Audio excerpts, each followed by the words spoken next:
Here we are on historic Lake Harriet. Now, you know a community must value its history when bathrooms are registered as historic places. What are the significance, Peter, of these restrooms? They date to 1892. They were designed by Harry W. Jones, a very prominent Minneapolis architect. I believe it's on both the National Historic Register and the Minneapolis Heritage Preservation Commission's list. Now, right across the way from the historic bathrooms are what I think is the focal point of Lake Harriet, and that would be what I would call the Bandshell. Now, I think, Peter, you would call it the musical pavilion. This is not the first one, not the original one. This is the original one, which is kind of an interesting thing here. There was a small, modest shelter where refreshments were served and small bands played, and this was right below the motor line tracks that brought people to Lake Harriet. Now, this looks quite grand. This was 400 feet long.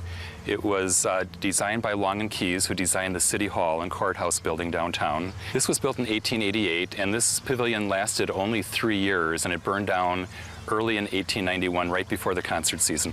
The next pavilion was designed by Harry W. Jones, and he had in his own personal notebooks what he referred to as the alternative sketch for this pavilion, in which the round areas at each corner were to have had towers, also designed on the basis of traditional Chinese pagodas.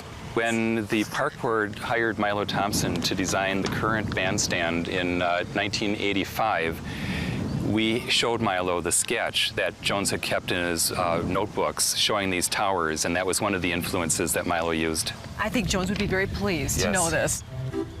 This floating bandshell was the last of those built for this pavilion, and its end came in August of 1902 as some band musicians were practicing, and the shell became dislodged and wound up across the lake with musicians swimming for their lives. Oh, no! And we've never had it since in terms of a floating bandshell. That's right. Okay.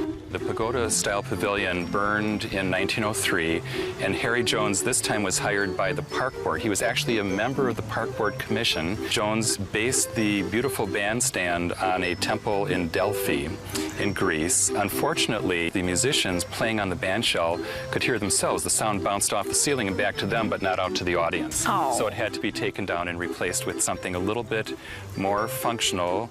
The pavilion was blown down in a storm in 1925. This was some bad luck here with pavilions and bandshells and that kind of thing, unfortunately. Now, I remember this as a kid. It was designed to be a temporary bandshell. It was the most modest up to that point, and this one lasted 58 years until 1985, which was longer than the 3 grand pavilions combined. Well, it served its purpose well. And then, of course, now we have this beautiful, beautiful structure behind us. Yes. I think that of all the places in Minneapolis, at least for me, this area has the most connection, the most direct connection with its past. You have the same activities going on here that have been going on since the earliest park patrons came down here in the 1880s. If you're biking the Grand Rounds, the unique pathway that circles the city, Harriet connects to Minnehaha Creek. There are some notable homes in the neighborhoods that border the Minnehaha Parkway. North of the creek, on 49th Street, you'll find a handsome brick house, as sturdy as its one-time owner, firebrand Governor Floyd B. Olson. Further east, just off of Nicollet Avenue, Harry Wild Jones designed this picturesque 1888 home for civic leader Harrington Beard. Right across the street is a home Jones designed for himself.